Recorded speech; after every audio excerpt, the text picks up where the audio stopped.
Hello student. तर आपण आज स्टॅटिस्टिक्स बघणार आहोत. स्टॅटिस्टिक्सचे जे काही इम्पॉर्टंट क्वेश्चन, तुम्हाला एक्सपेक्टेड क्वेश्चन जे येऊ शकतात एमसीआर ला. बघा, हे स्टॅटिस्टिक्स खूप सारे मुलं स्किप करतात. तर त्यामुळे काय होतं की जे तुम्हाला लीड तुम्हाला इथे मिळू शकते लीड. कारण बाकीचे सगळ्या विषयाचा अभ्यास तर सगळ्या मुलांनी व्यवस्थित केलेलाच असतो, पण स्टॅटिस्टिक्स हे असे 3 ते 4 क्वेश्चन असतात की तुम्हाला लीड देऊ शकतात. तर त्यात एक्सपेरिमेंटल डिझाईन हा इम्पॉर्टंट टॉपिक आहे. याच्यावरती 1 ते 2 क्वेश्चन प्रत्येक वेळेस आलेला आहे एक्सपेरिमेंटल डिझाईनवरती. ठीक आहे. आपण आता एक्सपेरिमेंटल डिझाईन आज व्यवस्थित बघणार आहोत, कन्सेप्च्युअल बघणार आहोत. जर का कन्सेप्च्युअल तुम्हाला माहिती असेल तर एमसीआर ला कसाही क्वेश्चन आला तरी तुम्ही तो व्यवस्थित तुमच्या अंडरस्टँडिंग वरून टॅकल कराल. ओके. ठीक आहे. तर चला आपण बघू एक्सपेरिमेंटल डिझाईन. एक्सपेरिमेंटल डिझाईन मध्ये फर्स्ट बघा, basic principle of field experiment. जे बेसिक प्रिन्सिपल काय फील्ड एक्सपेरिमेंट? फील्ड एक्सपेरिमेंट म्हणजे आपण कुठल्याही, जेव्हा तुम्ही एमएससी ला जाल किंवा पीएचडी ला जाल तर तुम्ही रिसर्च कराल, फील्डमध्ये रिसर्च कराल. मग हा जो फील्डचा रिसर्च असतो याचे काहीतरी बेसिक प्रिन्सिपल असतात की या प्रिन्सिपल मला फॉलो करावे लागतात रिसर्च करण्यासाठी, त्या म्हणजे तुमच्या रिसर्चची अॅक्युरसी वाढवण्यासाठी. मग बघा, पहिला जो त्यांचा काही प्रिन्सिपल आहे तो आहे रिप्लिकेशन. म्हणजे रिप्लिकेशन म्हणजे काय? रिप्लिकेशन म्हणजे काय? The repetition of the same treatment. या तुम्हाला ऍज अ डेफिनेशन वरती क्वेश्चन येऊ शकतो. Repetition of the same treatment is an experiment is called as. त्याचा आन्सर रिप्लिकेशन द्यायचं. ठीक आहे. म्हणजे बघा, आता तुमच्या ट्रीटमेंट म्हणजे काय की तुम्ही कुठलीही न्यू व्हरायटी किंवा काही तुम्ही जे ट्रीटमेंट देत असाल, म्हणजे तुम्ही युरियाची ट्रीटमेंट देत असाल किंवा कुठले फर्टिलायझर ट्रीटमेंट. मग डिफरंट डिफरंट फर्टिलायझर असतील. Urea 20%, urea 40%. मग आपण समजा या आपल्या 4 ट्रीटमेंट झाल्या. ठीक आहे. या 4 ट्रीटमेंट मग आपण आता इथं प्लॉट करू आपण छोटे छोटे, कारण ट्रीटमेंट द्यायचे आपल्याला. बरोबर. मग छोटे छोटे आपण प्लॉट केले इथं. ओके. लहान लहान. मग U1 म्हणजे हे पहिली ट्रीटमेंट तुम्ही इथं दिली. ठीक आहे. दुसरी ट्रीटमेंट तुम्ही इथं दिली. तिसरी ट्रीटमेंट इथं दिली आणि चौथी ट्रीटमेंट इथं दिली. मग आता बघा, तुम्ही ट्रीटमेंट तर दिली इथं, पण आता असं पण तर होऊ शकते की तुम्ही इथे ट्रीटमेंट दिली तर मे बी हे हे बॉर्डरला ट्रीटमेंट आहे, तर याच्यावरती काही फरक येऊ शकतो. मग तुम्हाला सेम ट्रीटमेंट दुसरीकडे द्यावी लागेल. मग इथं आपण U1 दिली, प्लस इथं आपण U1 दिली आणि इथं आपण U1 दिली. असं आपण का केलं? रिपिटेशन का केले? कारण आपण हे सगळ्यांचा ऍव्हरेज घेऊ असला, कारण मे बी इथे जर का येईल तुमची 22 येत असेल, तर मग आपल्याला ऑब्व्हियसली दुसऱ्या कुठल्याही ठिकाणी चेक करावं लागेल की खरंच 22 येत आहेत का काय. मग इथं 20 आली, मे बी इथं 21 आली, मे बी इथं 25 आली. तर मग आपण सगळ्यांचा ऍव्हरेज काढून एक एक आपण त्याला ऍव्हरेज काढून आपण डाटामध्ये घेत असतो. म्हणजे याला म्हणतात रिप्लिकेशन, की आपण एकाच ट्रीटमेंटचे वेगवेगळ्या ठिकाणी रिप्लिकेट करतो. ओके. याला म्हणतात replication. Every experiment should have replication. मग जेवढे तुमचे रिप्लिकेशन जास्त तेवढे तुमचे रिसर्चचा डाटा त्याला ऑथेंटिकेट मानता येईल किंवा तेवढा रिलायबल डाटा होईल. कारण ऑब्व्हियसली तुमचे रिप्लिकेशन जास्त आहेत, तर तुम्ही ऍव्हरेज खूप रिप्लिकेशनचा मिळून घेतलाय, तर मग तुमच्या एक्सपेरिमेंटला ते चांगली गोष्ट आहे तुमच्यासाठी. ठीक आहे. बघा, याचा पर्पज काय असतो? Increase precision. Very important. Help estimate experimental error. म्हणजे एक्सपेरिमेंटल एरर ही टर्म एक, म्हणजे ही पण एक एक्सप्लेन करावी लागेल तुम्हाला, मी करेल नंतर एक्सप्लेन. तर ह्या जो एक्सपेरिमेंटल एरर असतो हा कमी होतो याच्याने. ठीक आहे. म्हणजे एक्सपेरिमेंटल एरर तुम्ही याच्याने फाईंड करू शकता. बघा, आणि दुसरं अजून एक बेसिक प्रिन्सिपल आहे, तो आहे रँडमायझेशन. बघा, रँडमाइज या डेफिनेशन वरती क्वेश्चन येऊ शकतो की allocation of treatment to experimental unit is randomly. म्हणजे बघा, आता ही तुमची फील्ड होती, बरोबर. ही तुमची फील्ड होती. मग तुमचे छोटे, तुम्ही लहान लहान प्लॉटमध्ये यांना डिवाइड केलं होतं. मग बघा, तुम्ही U1 इथं दिलं. मग आता इथं कुठं पण तुम्ही U1 रँडमली देणार. ठीक आहे. U1 इथं रँडमली दिलं, हे पूर्ण रँडमली हवं. नाही तर तुम्ही म्हणजे तुम्हाला असं नाही करायला पाहिजे तुम्ही ॲज अ रिसर्चर की हे U2 ट्रीटमेंट मला बेस्ट दाखवायचे लोकांना, त्यामुळे मी याला चांगल्या चांगल्या जागी फक्त इथं देईल. म्हणजे इथं U2 म्हणजे मला वाटेल ही जागा चांगली तर मी इथं U2 देईल. मला वाटेल की ही जागा चांगली किंवा ही इथं हे प्लांट चांगले तर मी यांना U2 देईल. असं काही नको व्हायला पाहिजे. म्हणजे काही याच्यामध्ये तुमचा बायसनेस नको पाहिजे. ठीक आहे. रँडमायझेशन पाहिजे, म्हणजे पूर्ण पूर्ण रँडमाइज पाहिजे. म्हणजे तुम्ही म्हणाल की ही हे साईडला याच्या आजूबाजूला काही कुठलेही प्लॉट नाहीये तर मी इथे ही ट्रीटमेंट देतो, असं काही चालणार नाही. हे पूर्ण रँडमाइज असायला पाहिजे. तुम्ही कुठलीही ट्रीटमेंट कुठेही पूर्ण रँडमाइज पाहिजे. त्यात कुठल्याही प्रकारचा तुमचा बायस नको पाहिजे. Avoid bias. Okay. Estimate your systematic error. हे सिस्टमॅटिक एरर आपल्याला एस्टिमेट करण्यासाठी हेल्प करते. आणि नंतरची जी काही तुमची थर्ड तुमचा जो काही बेसिक प्रिन्सिपल आहे तो लोकल कंट्रोल. बघा, लोकल कंट्रोल यालाच आपण म्हणतो ब्लॉकिंग किंवा एरर कंट्रोल. ठीक आहे. बघा, याच्यामध्ये काय होतं की हा तुमचा प्लॉट होता. मग आता तुमचा समजा हा 1 हेक्टरचा प्लॉट आहे. मग आता असं पण तर असू शकते 1 हेक्टरच्या प्लॉटमध्ये की सगळीकडेच तर तुमची जमीन सारखी नसू शकते. पूर्ण 1 हेक्टरमध्ये तर मे बी इतकं तुमचं सुपीक भाग असेल तुमच्या प्लॉटचा, किंवा इथं थोडी तुमची जमीन खराब असेल. ठीक आहे. किंवा मग इथं इतक्या याच्यात थोडा मीडियम सुपीक भाग असेल, असं होऊ शकते ना. आता पूर्ण तर प्लॉट तुमचा चांगला असू शकत नाही किंवा खराब असू शकत नाही. मग तुम्ही काय कराल, तुम्ही याला होमोजेनस ब्लॉकमध्ये डिवाइड कराल. म्हणजे हा एक ब्लॉक तुमचा, ठीक आहे, मग हा दुसरा ब्लॉक तुमचा, ठीक आहे, हा तिसरा ब्लॉक तुमचा. म्हणजे तुम्ही असे यांना होमोजिनस ब्लॉक म्हणजे सेम सेम ज्यांच्या होमोजिनस ब्लॉक म्हणजे ज्यांची कंडिशन सेम आहे, म्हणजे फिजिक म्हणजे सगळ्या कंडिशन म्हणजे सॉइल वगैरे सेम, त्याचं ऍटमॉस्फिअर किंवा थोडी कंडिशन सेम किंवा त्याच्यात म्हणजे ह्याच्यामध्ये कुठल्याही प्रकारचा ओबडधोबड किंवा उताराची जमीन नाही, एवढा भाग सेम, असं याला म्हणतात आपण होमोजिनस ब्लॉकमध्ये डिवायडेशन करणं. मग तुम्ही तुमच्या फील्डला तुम्ही असं होमोजिनस ब्लॉकमध्ये डिवाइड करणार आणि इथंच म्हणजे इथंच मग तुम्ही सगळे हे लावणार. म्हणजे तुम्ही असं नाही करणार की तुमची एक ट्रीटमेंट U1 इथं आणि U2 इथं, असं का नाही करणार? कारण ऑब्व्हियसली तुम्हाला माहिती आहे की ही जी तुमची जमीन आहे ही चांगली, ही खराब आहे. मग ऑब्व्हियसली जर का तुमची ही जमीन खराब आहे तर यील्ड वरती इथं फरक पडेलच, कारण ती जमीन खराब आहे. ओके.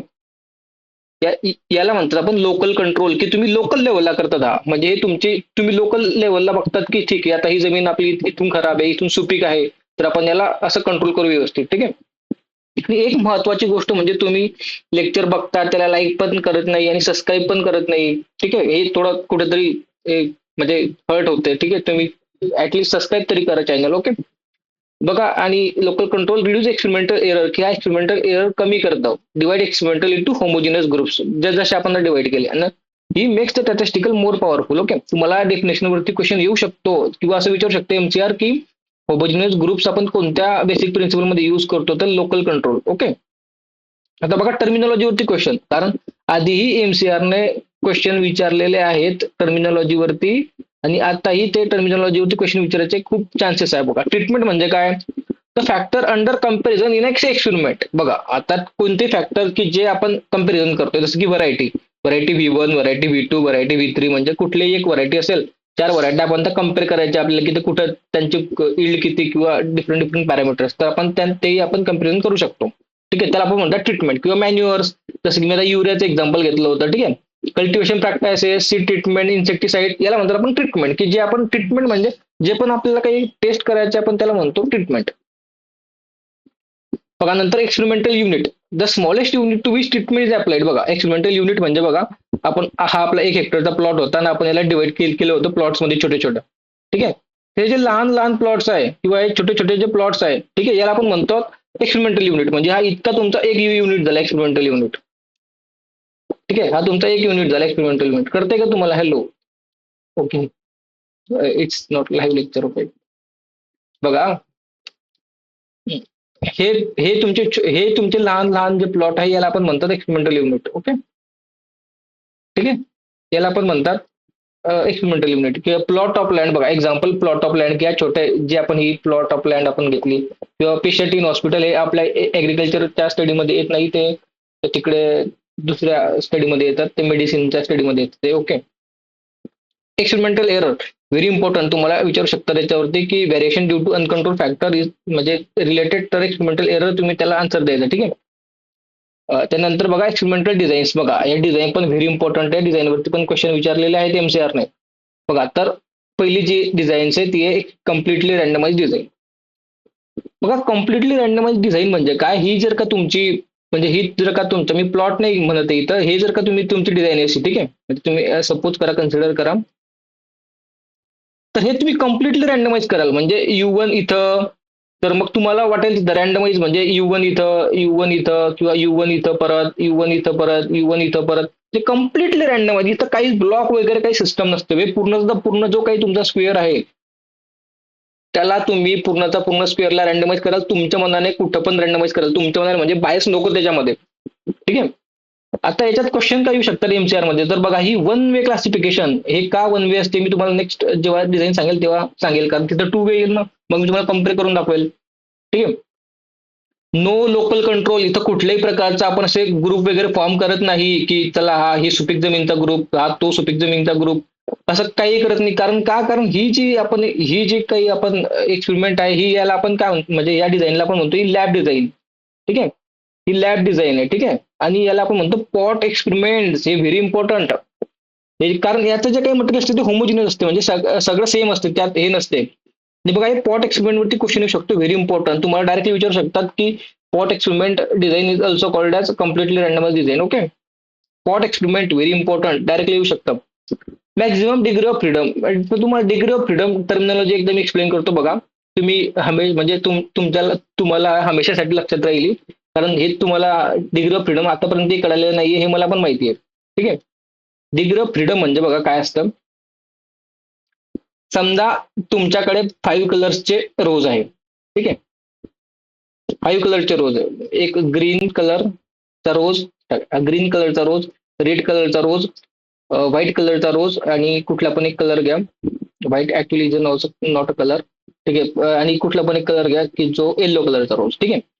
आणि अजून एक कलर आपण वाढवू याच्यामध्ये, पिंक कलरचा रोज. ठीक आहे. इतक्या कलरचे तुमच्याकडे रोज आहे. आणि तुम आधी हे म्हणजे हे कुठलं तरी तुम्हाला कोणाला तरी हे रोज द्यायचे. ठीक आहे. जोही व्यक्ती तुम्हाला आवडत असेल त्याला हे रोज द्यायचे बघा. म्हणजे म्हणजे तुमच्याकडे व्यक्ती पण तितकेच पाहिजे. किती रोज आहे आपले? 5 ना. मग हे 5 व्यक्ती तुमचे. ठीक आहे. ठीक आहे.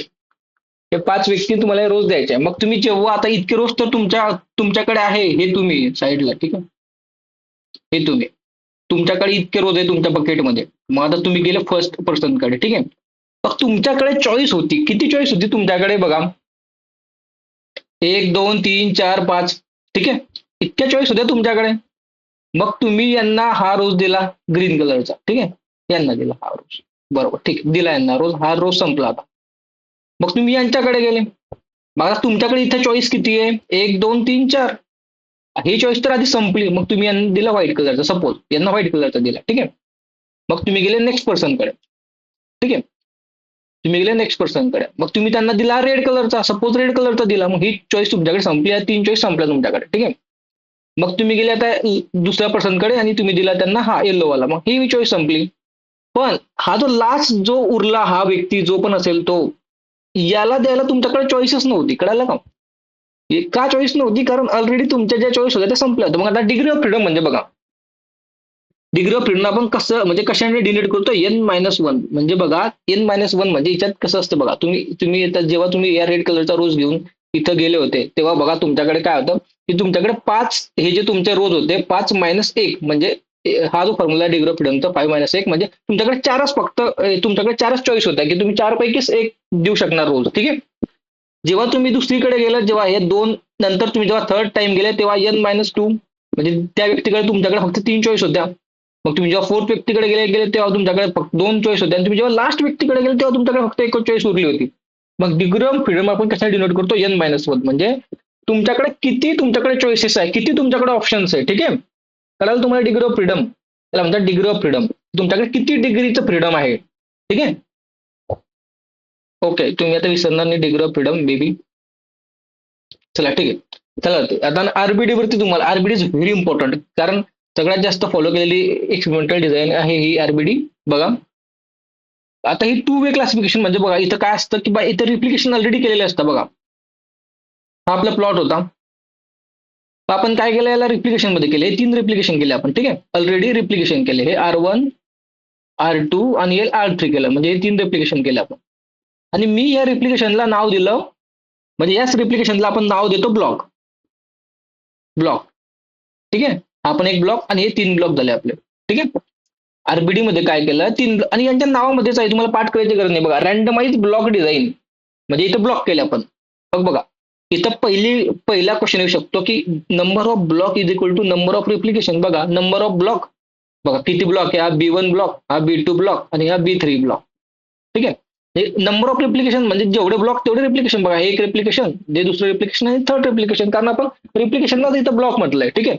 म्हणजे number of block is equal to number of replication. मग तुमच्याकडे 4 तुमच्या काय जे असतील ट्रीटमेंट 3 V4, मी V1 इथं लावली, V3 इथं लावली, कारण तुम्ही रँडमाइज करणार ना. तुम्ही आता प्रत्येक रिप्लिकेशन मध्ये रँडमाइज करणार. मग तुम्ही केलं V4 आणि इथं V1 लावली. ठीक आहे. जे बाकी असेल ते इथं लावलं. मग परत बघा, परत इथं काय केलं तुम्ही, आता तुम्ही इथं V1 लावली होती तर तुम्ही इथे परत रँडमाइज केली. पण तुम्ही हे जे काही चारीचे हे जे पूर्ण 4 आहे ते या रेप्लिकेशन मध्ये पण 4 यायला पाहिजे, या रेप्लिकेशन मध्ये पण 4 यायला पाहिजे आणि या रेप्लिकेशन मध्ये पण 4 यायला पाहिजे. पण चारीमध्ये ते रँडमाइज व्हायला पाहिजे. म्हणजे बघा आता इथं तुम्ही V1 लावलं होतं, इथं V4 केलं, मग इथं V3 केलं, इथं V2 केलं, इथं V1 केलं, मग इथं V2 केलं, V3 केलं, V1 केलं आणि इथं V3 जो बाकी असेल तो केला. ठीक आहे. असं तुम्ही रँडमाइज केलं बरोबर. याला म्हणतात मग आता बघा टू वे कसं काय. तर बघा एक वे तर तुमचा झाला रिप्लिकेशनचा एक वे, रिप्लिकेशन आणि ब्लॉकमध्ये. ठीक आहे. रेप्लिकेशन मध्ये पण तुम्ही रँडमाइज केलं आणि ब्लॉकमध्ये पण रँडमाइज केलं म्हणून आपण याला म्हणतात टू वे क्लासिफिकेशन. ठीक आहे. बघा ट्रीटमेंट प्लस ब्लॉक, ट्रीटमेंट पण तुम्ही केले आणि ब्लॉकमध्ये पण केलं. ठीक आहे. झालं. हे व्हेरी इम्पॉर्टंट आहे two way classification RBD very important. ठीक आहे. आणि most commonly use design in field experiment very important topic, very important line. ठीक आहे. एमसीआर विचारू शकते क्वेश्चन याच्यावरती. तुम्ही स्टॅटिस्टिक्सचं लेक्चर खूप इम्पॉर्टंट आहे. तुम्ही जेव्हा पेपर द्यायला जाल तेव्हा तुम्हाला कळेल. ओके. ठीक आहे. बघा इच ब्लॉक कंटेन ऑल ट्रीटमेंट. मी आधी सांगितलं ना तुम्हाला की एका ब्लॉकमध्ये हा जो तुमचा ब्लॉक आहे याच्यामध्ये पूर्णच्या पूर्ण ट्रीटमेंट यायला पाहिजे. मग इथं पण V1 टू V4 पूर्ण याच्यामध्ये यायला पाहिजे, याच्यामध्ये पण सेम, याच्यामध्ये पण सेम. ठीक आहे. आता LST वरती जास्त काही क्वेश्चन्स येणार नाही तुम्हाला, कारण हे दोनच व्हेरी इम्पॉर्टंट होतं. याच्यात 3 वे क्लासिफिकेशन आणि 3 वे क्लासिफिकेशन नंतर हाच इम्पॉर्टंट याच्यावरती आहे. इतकंच तुम्ही याच्यामध्ये करणार. ठीक आहे. मला कळलं का एक्सपेरिमेंटल डिझाईन्स. ऍक्च्युली तुम्हाला कन्सेप्ट समजणं इम्पॉर्टंट आहे आणि कन्सेप्ट तुम्हाला समजले तर कुठलेही तुम्हाला क्वेश्चन्स हार्ड नाहीये. ठीक आहे. कन्सेप्ट इम्पॉर्टंट आहे. मी तुमचे छोटे असेच ही सिरीज, ही रिअल सिरीज आहे. म्हणजे जे मुलं शिकत नाही त्यांना कन्सेप्ट माहित नाही, हीच सिरीज मी युट्यूबला घेत आहे आणि त्यासाठी तुम्ही चॅनलला शेअर करा तुमच्या फ्रेंड्समध्ये, सबस्क्राईब करायला त्यांना सांगा. ठीक आहे. आपण अशीच कंटिन्यू करू ही सिरीज की जे तुम्ही कन्सेप्ट आधी शिकलेले नाही तेच कन्सेप्ट, आणि हे जे मी तुमचे लेक्चर घेत आहे हे काही कमी कमी वेळेचे, हे तुम्हाला लीड करण्यासाठी हेल्प करतील. लीड, कारण बाकीचे टॉपिक तर सगळ्याच मुलांनी ऑलरेडी अभ्यास केलेले आहेत. तर ठीक आहे. थँक्यू.